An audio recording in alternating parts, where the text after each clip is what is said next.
ఇవన్నీ ఇష్యూస్ లో మనం ఎక్కువగా వినేది పీసీఓడి.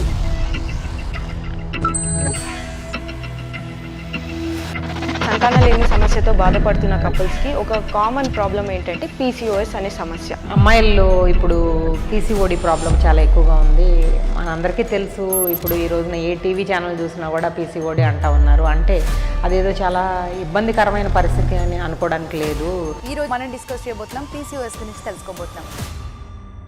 ఈ వీడియోలో నేను మీకు పీసీఓఎస్ అంటే పాలిసిస్టిక్ ఓవేరియన్ సిండ్రోమ్ గురించి డీటెయిల్ గా చెప్పబోతున్నాను. ఒక సింప్లిఫైడ్ వేలో అందరికి క్లియర్ గా అర్థమయ్యేలా ఉంటుంది ఈ వీడియో. సో స్కిప్ చేయకుండా ఒక్క పాయింట్ కూడా మిస్ అవ్వకుండా ఎండ్ వరకు చూడండి. నౌ ఎగ్జాక్ట్లీ పీసీఓఎస్ అంటే ఏంటి, పీసీఓఎస్ అండ్ పీసీఓడికి డిఫరెన్స్ ఏంటి, మేజర్ కాసెస్ ఏంటి, దీని సిమ్టమ్స్ ఎలా ఉంటాయి, ఒకవేళ మీరు పీసీఓఎస్ తో బాధపడుతుంటే దీన్ని నేచురల్ గా కూడా క్యూర్ చేసుకోవడానికి టిప్స్ ఏంటి, రండి తెలుసుకుందాం. ఫీమేల్స్ వాళ్ళ హెల్త్ ని ఇగ్నోర్ చేస్తుంటారు. అంటే ఆ వన్ ఉమెన్ కూడా డాక్టర్ దగ్గరికి వెళ్ళి కన్సల్ట్ అయిన వారు, కానీ మిగతా ఉమెన్ ఈ ప్రాబ్లమ్ ని ఇగ్నోర్ చేసి నార్మలైజ్ చేసిన వారే ఉన్నారు. కానీ మీరు ఈ ఇష్యూని ఇగ్నోర్ చేయకండి. హలో అండి, వెల్కమ్ టు అవర్ ఛానల్. నేను మీ సౌజన్య, పేరెంటింగ్ కోచ్. ఫస్ట్ మనం పాలిసిస్టిక్ ఓవేరియన్ సిండ్రోమ్ యొక్క మీనింగ్ ఏంటో చూద్దాం. సిస్ట్ అంటే గడ్డలు ఫామ్ అవ్వడం, పాలీ అంటే మల్టిపుల్ లేదా మెనీ. సో ఫీమేల్స్ యొక్క ఓవరీస్ లో మల్టిపుల్ సిస్ట్ అపియర్ అవ్వడం స్టార్ట్ అయితే దాన్ని పీసీఓఎస్ అని అంటారు. కానీ ఈ సిస్ట్ గడ్డలు ఏవైతే ఉన్నాయో అవి బాడీలో ఎక్కడో ఒక చోట ఫామ్ అయ్యే నార్మల్ సిస్ట్లు కావు. వీటిని సిస్ట్ అంటారు. కానీ ఇవి యాక్చువల్ గా ఫాలికల్సే ఉంటాయి. అంటే ఓవరీస్ లో జనరల్ గా మల్టిపుల్ నంబర్ ఆఫ్ ఫాలికల్స్ ఉంటాయి. వీటిలో ఇమ్మెచ్యూర్డ్ ఎగ్స్ కూడా ఉంటాయి. ఏదో ఒక్క ఫాలిక్యూల్ లో ఎగ్ మెచ్యూర్ అయినప్పుడు ఓవ్యులేషన్ టైంలో ఆ మెచ్యూర్డ్ ఎగ్ రిలీజ్ అవుతుంది. అంటే ఆ ఫాలికల్ రప్చర్ అయినప్పుడు అందులో నుంచి ఎగ్ రిలీజ్ అవుతుంది. మిగతా ఇమ్మెచ్యూర్డ్ ఎగ్స్ ఉన్న ఫాలికల్స్ ఏవైతే ఉంటాయో అవి బాడీలో అబ్జర్వ్ అయిపోతాయి, లేదా పీరియడ్స్ టైంలో ఇవి బాడీ నుంచి రిలీజ్ అవుతాయి. ఫాలికల్స్ అంటే ఎగ్స్ ని ప్రొటెక్ట్ చేసే ఫ్లూయిడ్ సాక్స్ అన్నమాట. పీసీఓఎస్ కండిషన్ లో ఏమవుతుందంటే ఆ సాక్స్ నుంచి ఎగ్స్ రిలీజ్ అవ్వవు, ఎగ్స్ మెచ్యూర్ కావు. యాజ్ ఎ రిజల్ట్ అవి ఓవరీస్ లో కలెక్ట్ అవుతూ ఉంటాయి, పీరియడ్స్ రావు లేదా డిలే అవుతాయి. సో ఈ ఓవరీస్ ఎన్లార్జ్ అవుతాయి. ఆ ఫాలిక్యూల్స్ లో స్వెల్లింగ్ వల్ల ఓవరీస్ పైన బర్డెన్ పడుతుంది. ఇది ఇలా ఇంకా ఎన్నో ప్రాబ్లమ్స్ ని ట్రిగర్ చేస్తుంది. నౌ పీసీఓఎస్ అండ్ పీసీఓడిలో డిఫరెన్స్ ఏంటంటే, పీసీఓడి అనేది దీని ఓల్డ్ నేమ్, పీసీఓఎస్ అంటే దీన్ని న్యూ టర్మినాలజీ. ఈ పీసీఓఎస్ యొక్క ఫస్ట్ కేస్ ని 1935 లోనే డిస్కవర్ చేశారు. స్టిల్ ఇప్పుడు కూడా 60 to 65% ఫీమేల్స్ కి దీని గురించి నాలెడ్జ్ లేదా అవేర్నెస్ లేదు. ఈ సిండ్రోమ్ యొక్క ఎన్నో సిమ్టమ్స్ ఉన్నాయి. ఓన్లీ కన్సీవింగ్ లో ఇష్యూ ఉంటే పీసీఓఎస్ అని అనుకుంటారు చాలా మంది. కానీ దీనితో పాటు ఇర్రెగ్యులర్ ఆర్ డిలేడ్ పీరియడ్స్, లేదా పీరియడ్స్ రాకుండా ఉండడం, లేదా excessive body hair, facial hair growth, hair thinning, లేదా male pattern baldness, body acne, facial acne, ఇవన్నీ పీసీఓఎస్ సిమ్టమ్స్ లోకి వస్తాయి. మాక్సిమం ఫీమేల్స్ బేబీ కన్సీవ్ అవ్వడంలో ప్రాబ్లమ్స్ వచ్చినప్పుడు దీన్ని ఐడెంటిఫై చేస్తారు, అప్పుడు డాక్టర్ దగ్గరికి వెళ్తారు. అదర్వైజ్ చాలా మంది ఫీమేల్స్ ఎక్కువ పెయిన్ అయినా, లేదా పీరియడ్స్ లో ఎక్సెసివ్ ఫ్లో అయినప్పుడు, పీరియడ్స్ డిలే లేదా డేట్ కంటే ముందే పీరియడ్స్ జరిగినప్పుడు ఈ కండిషన్స్ ని ఇగ్నోర్ చేసేస్తారు. ఇంకా facial hair acne, hair thinning problems ని బ్యూటీ లెవెల్లో లేకపోతే ఎక్స్టర్నల్ లెవెల్లో ట్రీట్ చేయడానికి ఫోకస్ చేస్తారు. అంతేగాని హెల్త్ ఇష్యూస్ కూడా ఉండవచ్చని గైనకాలజిస్ట్ ని కన్సల్ట్ అవ్వడం మాత్రం చేయరు. పీసీఓఎస్ ని డయాగ్నోస్ చేయడానికి pelvic examination, ultrasound, blood test చేసిన తర్వాత అప్పుడు మీ డాక్టర్ కి మీకు పీసీఓఎస్ కండిషన్ ఉందా లేదా అని కన్ఫర్మ్ చేస్తారు. చాలా సార్లు ఈ పీసీఓఎస్ యొక్క సిమ్టమ్స్ లైఫ్ థ్రెటనింగ్ గా అనిపించవు, కాబట్టి అందరూ దీన్ని స్టార్టింగ్ స్టేజ్ లోనే ఇగ్నోర్ చేస్తారు. కానీ టైం కి దీన్ని ట్రీట్ చేసుకోకపోతే ఇది బ్యాడ్ డిసీజెస్ ని కూడా కాజ్ చేసే అవకాశం ఉంటుంది. సో ఈ పీసీఓఎస్ ఎవరికి వస్తుంది, ఏ రీజన్స్ వల్ల వస్తుంది తెలుసుకుందాం. పీసీఓఎస్ అనేది రిప్రొడక్టివ్ ఏజ్ లో ఉన్న ఫీమేల్స్ కి అయ్యే ఛాన్సెస్ ఉంటాయి. But most of the times later age లో మెనోపాజ్ తర్వాత కూడా ఫీమేల్స్ దీన్ని ఫేస్ చేస్తారు. కానీ ఇది టీనేజ్ నుంచే స్టార్ట్ అవుతుంది. పీసీఓఎస్ మెయిన్లీ ఒక హార్మోనల్ ఇంబ్యాలెన్స్ కండిషన్ అని చెప్పవచ్చు. ఎప్పుడైతే బాడీలో ఫీమేల్ హార్మోన్స్ తగ్గడం స్టార్ట్ అయ్యి మేల్ హార్మోన్స్ పెరిగినప్పుడు దీన్ని గమనించవచ్చు. అలా అని ఫీమేల్ బాడీలో పీసీఓఎస్ టైంలో మేల్ హార్మోన్స్ జనరేట్ అవుతాయని కాదు. ఈ హార్మోన్స్ ఫీమేల్ బాడీలో న్యాచురల్లీ ఒక బ్యాలెన్స్డ్ వేస్ లో ఉంటాయి. సింపుల్ గా చెప్పాలంటే ఫీమేల్ బాడీలో ఫీమేల్ హార్మోన్స్ ఎక్కువగా ఉంటాయి, ఇంకా మేల్ హార్మోన్స్ తక్కువగా ఉంటాయి.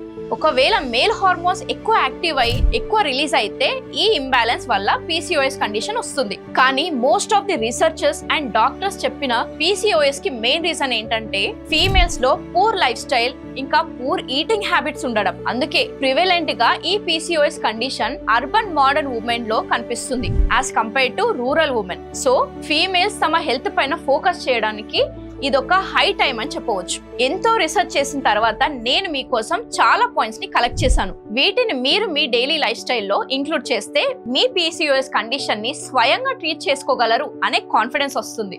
సో ఇప్పటి నుంచి మీరు యాక్షన్ లోకి తీసుకొచ్చే దాంట్లో ముందుగా టిప్ నెంబర్ 1, మైండ్ సెట్. మీ లోపల మీకు PCOS సిమ్టమ్స్ కనిపించినప్పుడు ఫస్ట్ మీ మైండ్ సెట్ పైన వర్క్ చేయండి. స్ట్రెస్ ఫీల్ అవ్వకండి, ఎందుకంటే స్ట్రెస్ వల్ల కూడా హార్మోనల్ ఇంబ్యాలెన్స్ అవుతుంది. సో ఎంత అయితే స్ట్రెస్ పెరుగుతుందో అంతే మీ ప్రాబ్లం ఇంకా వర్స్ట్ గా తయారవుతుంది. ఒక్కసారి ప్రాబ్లం ఐడెంటిఫై చేసిన తర్వాత దాని సొల్యూషన్ పైన వర్క్ చేయండి.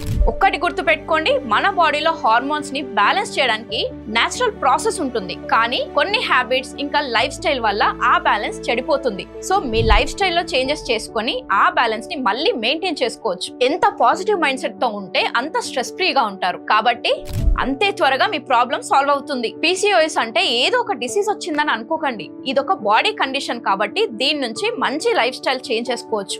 Positive mind set is very important. Tip number 2, cut down your diary products. Me diet లో నుంచి డైరీ ప్రొడక్ట్స్ ని అవాయిడ్ చేసేయండి. మెయిన్లీ మిల్క్ కోసం కావాల్సిన టీ, కాఫీ వీలైతే ఆపేసేయండి. అట్లీస్ట్ 2 months వరకైనా దీన్ని ఫాలో చేసి చూడండి. హార్మోనల్ ఇంబ్యాలెన్స్ కి ఇంకొక రీజన్ ఏంటంటే తిన్నది ప్రాపర్ గా డైజెస్ట్ అవ్వకపోవడం వల్ల టాక్సిన్స్ బ్లడ్ లో మిక్స్ అవ్వవు కాబట్టి హార్మోనల్ ఇంబ్యాలెన్స్ అవ్వచ్చు. అందుకే fermented foods like idli, dosa లాంటివి డైట్ లో ఇంక్లూడ్ చేయవచ్చు. మెయిన్లీ డైట్ లో ప్రోబయోటిక్ ఉండేటట్టు చూసుకోండి. మిల్క్ ని అవాయిడ్ చేయండి. దీనితో పాటు ఐరన్ ఇంటేక్ పైన ఫోకస్ పెట్టండి. నాన్ స్టిక్ ప్యాన్స్ ఇంకా అల్యూమినియం పాత్రలో వండడం ఆపేసేయండి, ఎందుకంటే వీటి వల్ల కూడా హార్మోనల్ ఇంబ్యాలెన్స్ అవ్వచ్చు. బెస్ట్ థింగ్ ఏంటో తెలుసా, ఐరన్ పాత్రలను యూజ్ చేయండి. వీటి వల్ల బ్లడ్ లో ఐరన్ లెవెల్స్ కూడా మెయింటైన్ అవుతాయి. అలాగే ప్లాస్టిక్ లో స్టోర్ చేసిన ఫుడ్ ని తినకండి. ప్లాస్టిక్ బాటిల్స్ లో వాటర్ ని తాగకండి, ఎందుకంటే ఎప్పుడైతే ప్లాస్టిక్ హీట్ కాంటాక్ట్ లో వస్తుందో అప్పుడు అది టాక్సిన్స్ ని రిలీజ్ చేస్తుంది. ఈ టాక్సిన్స్ ఫుడ్ లో వాటర్ లో మిక్స్ అవుతుంది. ప్లాస్టిక్ లో స్టోర్ చేసిన ఫుడ్స్ ని తిన్నప్పుడు అవి బాడీ లోపలికి ఎంటర్ అవుతాయి. ఇలా కూడా హార్మోనల్ ఇంబ్యాలెన్స్ జరుగుతుంది. ఆల్రెడీ హార్మోనల్ ఇంబ్యాలెన్స్ ని ఫేస్ చేస్తున్నప్పుడు ప్లాస్టిక్స్ ని అస్సలు వాడకండి. Tip number 3, soap water. Morning empty stomach తో సోప్ వాటర్ ని తీసుకోండి. అంటే 1 glass ఆఫ్ వాటర్ లో 1 tablespoon ఆఫ్ ఫనల్ సీడ్స్ అంటే సోప్ ని ఓవర్ నైటే సోక్ చేసి పెట్టుకోండి. మార్నింగ్ ఆ వాటర్ ని సింపుల్ గా బాయిల్ చేసి గోరువెచ్చగా అయిన తర్వాత ఆ సోప్ వాటర్ ని తాగండి. ఈ వాటర్ మీ హార్మోన్స్ ని బ్యాలెన్స్ చేస్తుంది. ఎస్పెషల్లీ పీరియడ్స్ టైమ్స్ లో ఫనల్ టీ అంటే సోప్ ని బాయిల్ చేసిన వాటర్ ని తాగితే పీరియడ్ క్రాంప్స్ ప్రాబ్లం నుంచి రిలీఫ్ దొరుకుతుంది. అండ్ మెంతులు, ఫ్లాక్ సీడ్స్ కూడా హార్మోనల్ బ్యాలెన్స్ లో హెల్ప్ చేస్తాయి. కానీ వీటి గుణం వేడిగా ఉంటుంది కాబట్టి వీటిని తక్కువ అమౌంట్ లో వింటర్స్ లో తీసుకోవడం better. Tip number 4, daily workout. PCOS కి ఇంకొక కారణం ఏంటంటే బాడీ మూమెంట్ తక్కువగా ఉండడం. అందుకే మీరు ఇంట్లో ఎంత పని చేసినా సరే సపరేట్ గా డైలీ ఒక 30 minutes వర్కౌట్ కోసం తీయాల్సి ఉంటుంది. వర్కౌట్ అంటే బాడీకి హెవీ స్ట్రెస్ ఇవ్వడం కాదు. స్పీడ్ రన్నింగ్ లేదా హెవీ ఇంటెన్సిటీ ఎక్సర్సైజ్ చేయాల్సిన అవసరం లేదు. జస్ట్ 30 minutes మీరు ఇంటి బయటకి వెళ్ళి ప్రశాంతంగా వాక్ చేస్తే చాలు. ప్లస్ ఇంట్లోనే యోగా కూడా ప్రాక్టీస్ చేయొచ్చు. యోగాలో కూడా పెల్విక్ ఏరియా, మీ కోర్ ఏరియాని స్ట్రెంథనింగ్ చేసే పోజెస్ కూడా ప్రాక్టీస్ చేయండి. ఫర్ ఎగ్జాంపుల్ బటర్ఫ్లై పోజ్ లాంటివి మీరు నెట్ లో yoga poses to strengthen pelvic muscle or core area అని సెర్చ్ చేస్తే చాలు, మీకు చాలా పోజెస్ దొరుకుతాయి. యోగా హార్మోన్స్ కి బ్యాలెన్స్ చేయడంలో, యూటిరస్ ని స్ట్రెంథనింగ్ చేయడంలో, ఇంకా మెంటల్ రిలీఫ్ ప్రొవైడ్ చేయడంలో కూడా హెల్ప్ చేస్తుంది. అంటే యోగా చేయడం ద్వారా మెంటలీ అండ్ ఫిజికల్ హెల్త్ రెండూ కూడా ఇంప్రూవ్ అవుతాయి. PCOS కండిషన్ కూడా త్వరగా క్యూర్ అవుతుంది. అయితే 30 minutes వర్కౌట్ ని మిస్ చేయకండి. ఆ 30 minutes లో యోగాని కూడా ఇంక్లూడ్ చేసుకోండి. Tip number 5, focus on detox. నేను ముందే చెప్పినట్టు ఎప్పుడైతే మనం తిన్న ఫుడ్ ప్రాపర్ గా డైజెస్ట్ అవ్వకపోవడం వల్ల లేదా జంక్ ఫుడ్స్ వల్ల బ్లడ్ లో టాక్సిన్స్ పెరుగుతాయి. దీని వల్ల ఆ టాక్సిన్స్ ఓవరీస్ లో ట్రాన్స్ఫర్ అవుతాయి. As a result ovaries ovulation టైంలో కావాల్సిన హార్మోన్స్ ప్రొడ్యూస్ చేయడం తగ్గుతాయి. అక్కడ సిస్ట్ ఫార్మేషన్ జరుగుతుంది. అందుకే డీటాక్స్ పైన ఫోకస్ పెట్టండి. డీటాక్స్ కోసం ప్లెంటీ ఆఫ్ వాటర్ తాగి హైడ్రేటెడ్ గా ఉంటే చాలా మటుకి టాక్సిన్స్ ఫ్లష్ అవుట్ అయిపోతాయి. Lemon water, green tea, ginger tea, leafy vegetables, fibre rich foods కూడా న్యాచురల్ గా డిటాక్సింగ్ లో హెల్ప్ చేస్తాయి. Tip number 6, be a divine feminine. PCOS condition లో బాడీలో మెయిన్ హార్మోన్స్ ఎక్కువ ప్రొడ్యూస్ అవ్వడం స్టార్ట్ అవుతాయి కాబట్టి కొందరు ఫీమేల్ బాడీలో మస్కులర్ ఫీల్ అవుతారు. చాలా రీసెర్చెస్ లో తెలిసింది ఏంటంటే ఏ ఫీమేల్స్ కి అయితే PCOS కండిషన్ ఉంటుందో వారు మ్యాన్లీ ఫీల్ అవ్వడం లేదా మస్కులైన్ ఫీల్ అవ్వడం స్టార్ట్ చేస్తారంట. కొన్నిసార్లు ఇతరుల మాటలు లేదా హస్బెండ్ మాటలు విని వాళ్ళ లో సెల్ఫ్ ఎస్టీమ్ లోకి వెళ్తారంట. సో ఫస్ట్ మీరు లో సెల్ఫ్ ఎస్టీమ్ ఫీల్ అవ్వకండి, కొంచెం స్పిరిచువాలిటీ పైన కూడా ఫోకస్ చేస్తే మీరు మీ మస్కులైన్ అండ్ ఫెమినైన్ ఎనర్జీస్ ని బ్యాలెన్స్ చేసుకోవచ్చు. దీని హెల్ప్ తో హార్మోన్స్ కూడా బ్యాలెన్స్ అవ్వడం స్టార్ట్ అవుతాయి. ఎందుకంటే ఈ రోజుల్లో మోస్ట్లీ ఫీమేల్స్ యొక్క లైఫ్ స్టైల్లో వారు తమ ఫెమినైన్ సైడ్ ని ఇగ్నోర్ చేస్తున్నారు. కొందరు ఫీమేల్స్ అయితే నేను అసలు ఫీమేల్ గా ఎందుకు పుట్టానో ఏమో, నేను ఒక మేల్ గా పుట్టుంటే బాగుండేది అని ఆలోచిస్తూ ఉంటారు. ఇలా మీరు కూడా మస్కులైన్ సైడ్ ఎక్కువ ఆపరేట్ అయితే అది మీ బాడీ లాంగ్వేజ్ లో, నేచర్ లో రిఫ్లెక్ట్ అవ్వడం స్టార్ట్ అవుతుంది. అందుకే మీ ఫీమేల్ ఎనర్జీస్ ని రెగ్యులేట్ చేయండి, వాటిని పెంచుకోవడానికి ప్రయత్నించండి. అలా మీరు మళ్ళీ ఒక డివైన్ ఫెమినైన్ గా ఉండవచ్చు. సో మస్కులైన్ ఫీల్ అయ్యే ఫీమేల్స్ మీరు మీ సెల్ఫ్ ఎస్టీమ్ ని లో చేసుకోకుండా యాజ్ ఎ ఫీమేల్ మీకు నచ్చినట్టుగా రెడీ అవ్వండి. జ్యువెలరీ వేసుకోవడం, మంచి మంచి కలర్స్ ని మీ లైఫ్ లో ఒక పార్ట్ గా చేసుకోవడం స్టార్ట్ చేయండి. ఎందుకంటే మోడర్న్ లైఫ్ స్టైల్లో మీరు వీటిని పక్కన పెట్టేశారు కాబట్టి. ఇలా చేయడం వల్ల ఓల్డ్ ఫ్యాషన్, అవుట్డేటెడ్ గా కనిపిస్తాం అని ఆలోచించకండి. Comfort is different. ల్యాప్టాప్స్ లో, సిస్టమ్స్ లో వర్క్ చేస్తాం కాబట్టి అప్పుడు బ్యాంగిల్స్ వేసుకోలేం, కానీ వర్క్ ఫినిష్ చేసిన తర్వాత ఆర్ ఫ్రీ టైమ్ లో బ్యాంగిల్స్ వేసుకోవడం, యాంక్లెట్స్ వేసుకోవడం, బొట్టు పెట్టుకోవడం, ఇలా చేయడం వల్ల ఫెమినైన్ గా ఫీల్ అవుతాం. PCOS వల్ల లో అయిన సెల్ఫ్ ఎస్టీమ్ కూడా మనలో పెరుగుతుంది. దాని వల్ల బిల్డప్ అయిన స్ట్రెస్ కూడా రిలీఫ్ అవుతుంది.